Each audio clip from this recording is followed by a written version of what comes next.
eu vou viajar de avião, porque o Senhor vai me levar pelas nações. Fala, meus amigos! Como é que vocês estão? Só queria dizer que eu estou muito feliz hoje. O convidado que a gente vai conversar hoje, esse cara, ele tá com muito medo de estar falando com nós aqui, tá ligado? Então, tipo, ele tá superando os medos dele. Então, onde você esteja, um aplauso pra ele agora. Muito obrigado pelo aplauso, pessoal. O nome dele é Guilherme, mais conhecido como Guizinho. Ele tem em torno de 1,45 m ou menos, então tem esse detalhe. Ele é gente fina, paulistano. Tu é paulistano? Ah, que bom, glória a Deus. E simplesmente esse cara, ele fez parte do time que teve mais horas de voo em toda a escola. Foram mais de o quê? 16 horas? 30 e poucas horas de avião. Porque simplesmente, meus amigos, ele foi pra Ásia, filho. Do Brasil, da terra Tupiniquim pra Tailândia e Filipinas. Ou Filipinas e Tailândia na ordem correta. E ele vai falar um pouco mais sobre algumas histórias, algumas coisas lá da Ásia pra gente. Dá um salve. Oi, galera. Era um salve, mas tá tudo bem. Enfim, pessoal, agora... Guizinho, conta a sua história. Eu sei que você não tem muitos anos de vida, são o quê? 19 anos? 18 anos de vida, não são muitos anos, mas são alguns bons anos. Você tá chegando a quase 2 décadas de vida. Sabe o que isso significa? Que você viveu 20 anos. Então conta pra gente aí esses quase 2 décadas de vida um pouquinho. Fala, galera. Primeiro fazer meu pedido de perdão nacional aqui por ter rejeitado o podcast do Lucão, mas eu tô aqui me redimindo. Minha história, ela começa... que eu nasci num berço cristão, eu sou pastor's kid, nasci com meu pai pastoreando igrejas, e com isso eu tive uma muito boa influência com a minha família, tive amigos, cresci numa escola cristã, mas eu nunca tinha conhecido Jesus de verdade, até que no acampamento que eu sempre cresci também, eu tive um encontro com Deus, com a paternidade de Deus, e depois disso aconteceu muita coisa. Eu conheci uma amiga chamada Carol, que ela me aproximou de Deus, ela me discipulou. Depois disso eu conheci a Dunamis, fui pro Dunamis Conference, daí apareceu o JSN e no final das contas eu tô aqui. Deus tá me chamando pra muita coisa, tá acontecendo muita coisa, mas a gente tá indo nessa com muita fé e muito amor. Tá, calma aí, jovem mancebo. O cara meteu um Cheetah Chug, você que tinha Disney XD na sua infância, assistia Kick Buttowski. Cara, calma aí, vamos por partes. Primeira parte, cara, como assim acampamento? Jesus falou com você, o que ele te falou? Bom, sobre acampamento, eu cresci num acampamento chamado Acampamento Boas Novas, em Mariporã. Lá eu pude participar de 15 temporadas, 8 anos. Lá eu ia porque minha mãe mandou eu ir, mas ao longo do tempo eu fiz muitas amizades e por mais que eu não tivesse uma vida cristã, eu conseguia, encontrar meus valores e ouvir Jesus falando de certa forma comigo. Eu ignorei isso, mas mesmo assim ele insistiu. À medida que eu fui crescendo e entendendo mais uns temas mais complexos sobre identidade, sobre quem eu sou, Deus foi me pegando. Teve uma temporada que eu tava muito mal com meu pai. Eu cresci meio de mal com meu pai, sem muito apego, relacionamento, sem amizade com meu pai. Até que numa temporada teve um apelo de oração sobre família e o pastor lá do acampamento falou: quem quer que ora pelo relacionamento com o pai, vem aqui. E depois disso ele orou por mim, eu fui até lá, ele orou por mim. Então ele orou por mim, quando eu voltei pra casa eu comecei a ser mais intencional com meu pai, comecei a ver ele de outra maneira e a gente começou a virar amigo. E logo depois disso, na outra temporada, foi uma temporada sobre paternidade de Deus. Então ali eu percebi que eu nunca tinha visto Deus como ele verdadeiramente era, como um pai, como um criador, como quem cuida de todos os meus sentimentos e dos meus sonhos. E eu me permiti ser encontrado e Jesus falou comigo. Eu vi a voz dele pela primeira vez e eu saí daquele acampamento não só tendo aquela primeira semana santa depois do acampamento e as próximas totalmente erradas, mas eu comecei a ter meu devocional, eu comecei a, ler a Bíblia. À medida que eu fazia isso, à medida que eu ia mais profundo, Jesus ainda ia mais profundo ainda comigo. Ele correspondia. E foi isso que aconteceu com o meu acampamento.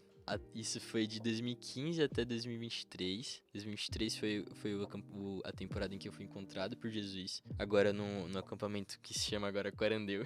Desse detalhe, mas é a mesma franquia. Enfim.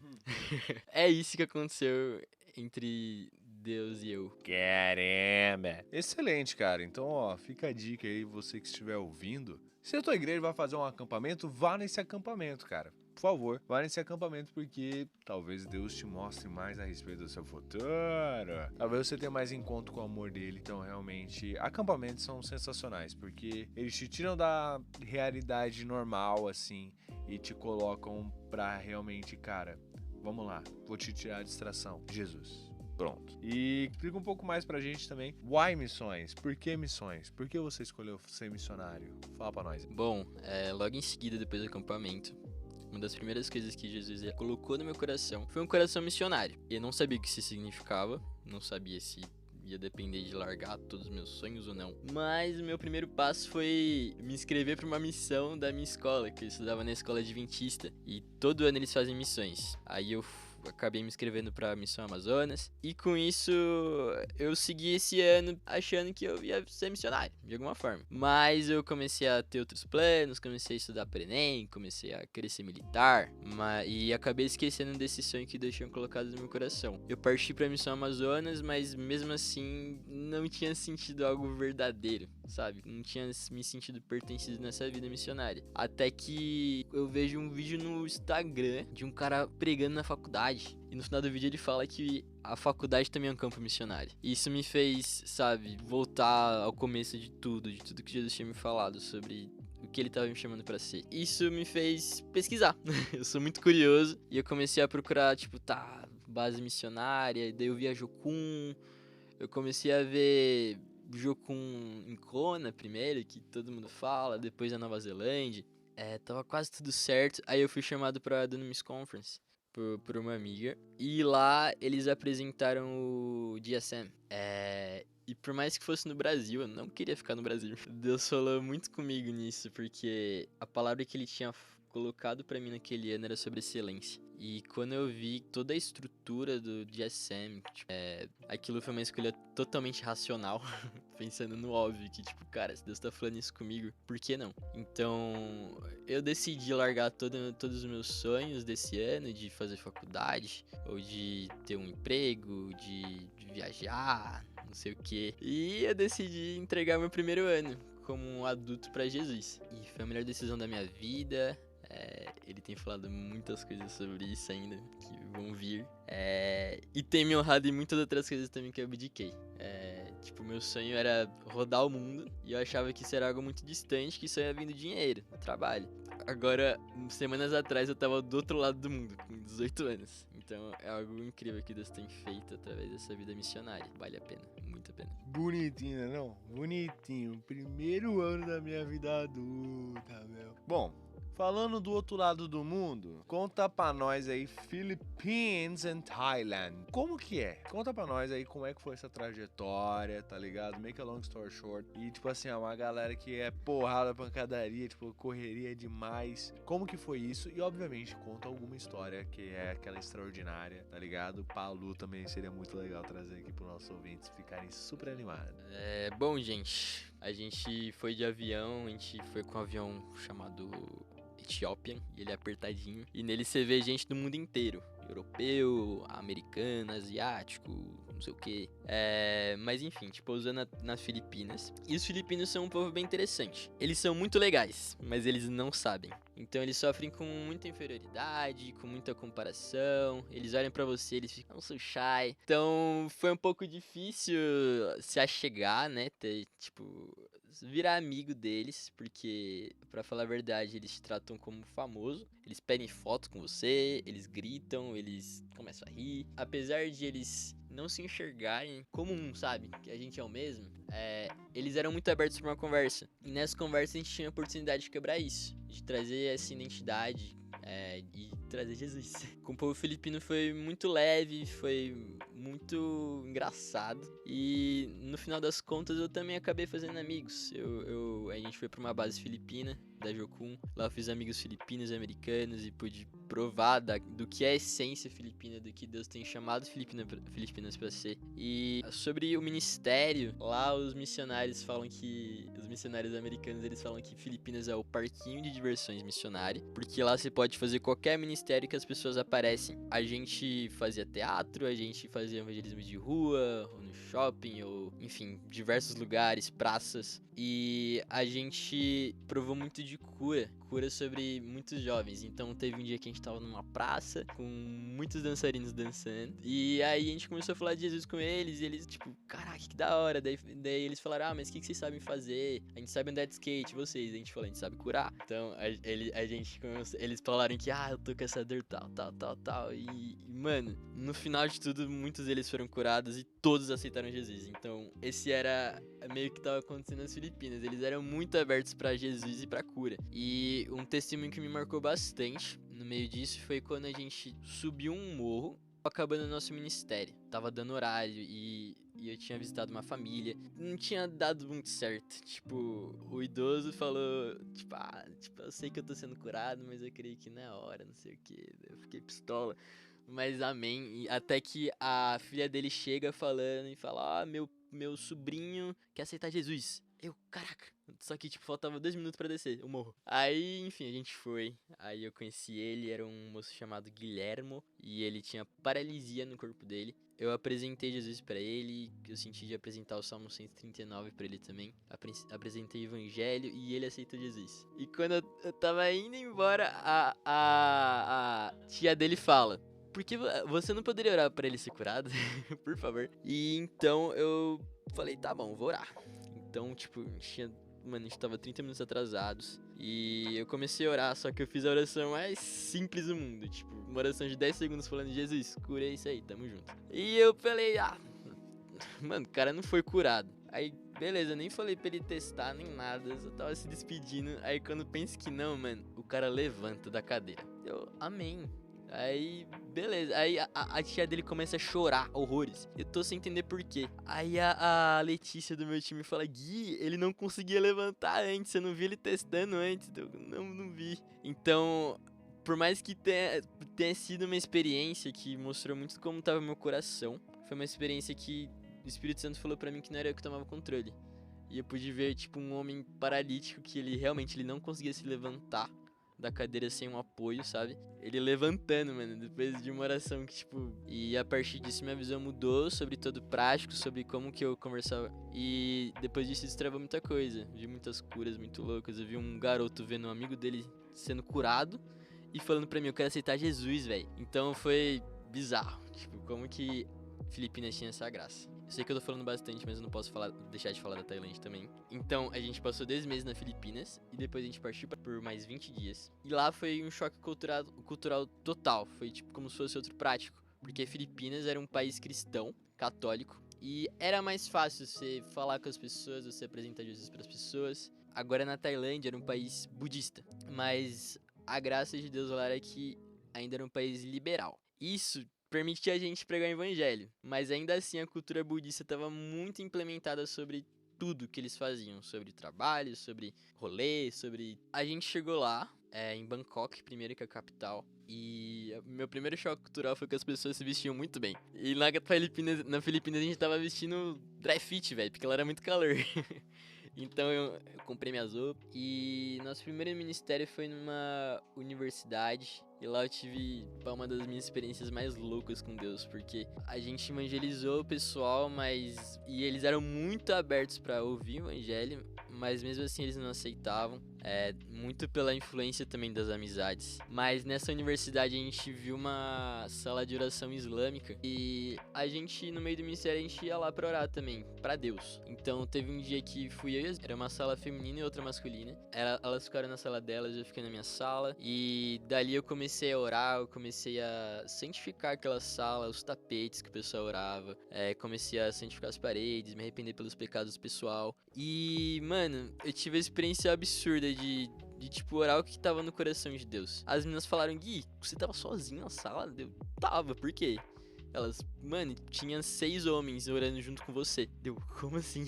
Delas, sim, a gente ouviu o tempo todo. E, a gente teve discernimento que eram anjos. Então, no mesmo país que sabe, com certeza, claramente, desagradava o coração de Deus, né? Sabe?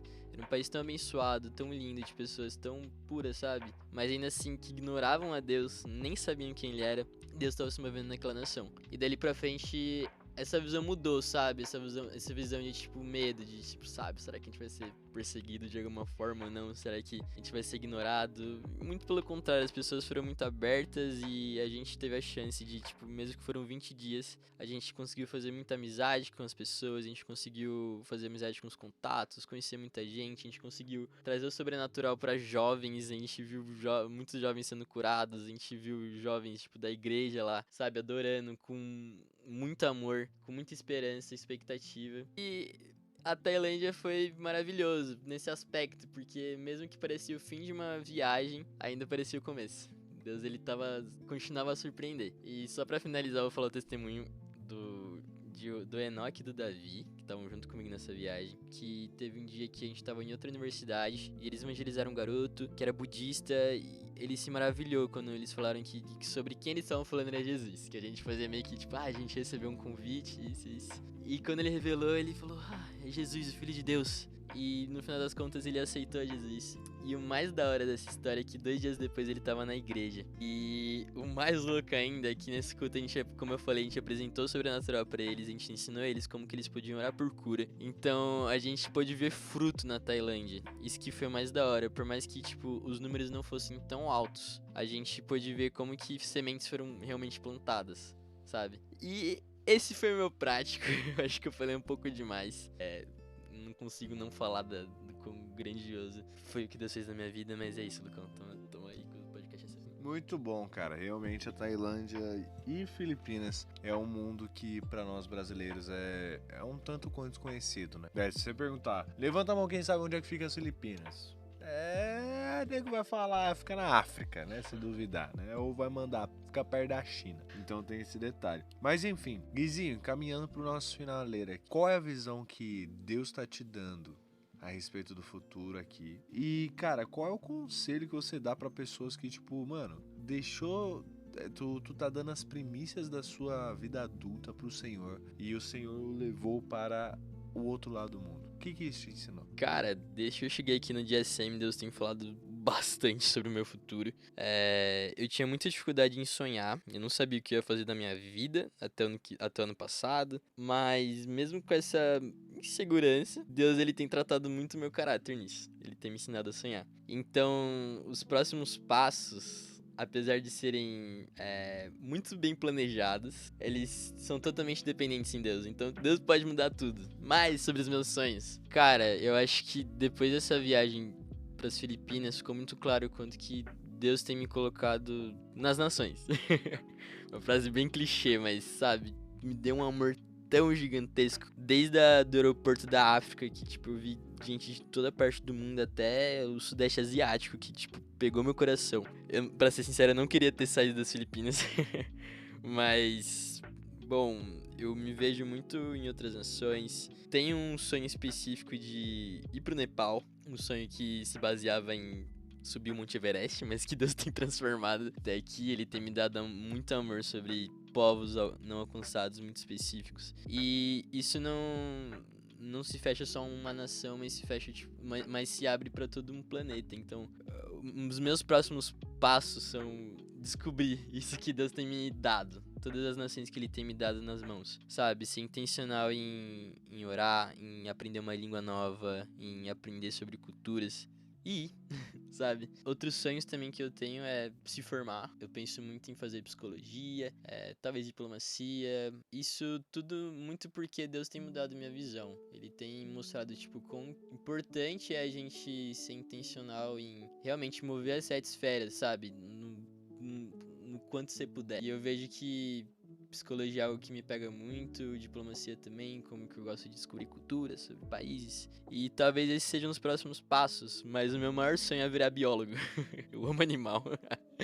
Eu amo a natureza, mas Deus tem falado que esse é um sonho que não é pra agora. Esses são os próximos passos, eu tenho sonhos muito loucos de, sei lá, subir montanha, de conhecer coisas diferentes, comer coisas diferentes, de conhecer culturas. Mas eu vejo que, cara, Deus tá cuidando de tudo isso e que mesmo que o ano que vem não esteja tão claro, fisicamente, eu sei que espiritualmente tá. Eu sei que Deus tá cuidando. E vamos ver o que vai ser do ano que vem. Não sei se vai ser de SM2, ou se vai ser faculdade, ou se vai ser nação, se vai ser não sei o quê. Mas isso é sobre os meus planos. E agora encorajando, pra quem também pensa em abdicar, quem pensa, cara, será que vale a pena ser missionário ou não? Mano, eu digo que sim. E não só pela função, né, pelo, entre aspas, mas porque é uma coisa que Deus chama a gente lá. Desde o começo, ele traz esse mandato cultural pra gente de ser missionário, de trazer a verdade, sabe? Independente do lugar que você tá, a nossa função, nossa tarefa é proclamar que Jesus vive. Seja na nossa casa, seja no nosso trabalho, seja no nosso país ou fora do país. Cara, fala de Jesus, você tá sendo missionário, você tá cumprindo o teu job. Então, o meu encorajamento é você deixar o temor de homens. Isso foi o que aconteceu comigo. Tipo, eu preferi enxergar com os olhos que ele me enxerga. E depois disso tudo fica mais fácil, sabe?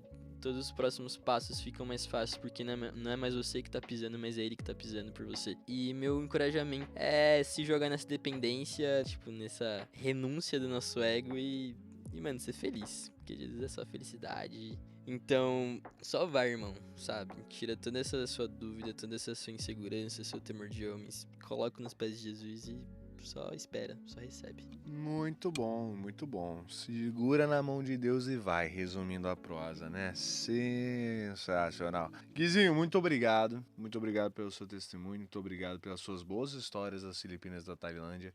Realmente, espero que um dia o Senhor o devolva para essa terra, para que realmente você continue pregando o bom evangelho do bom velhinho. Mentira! De Jesus.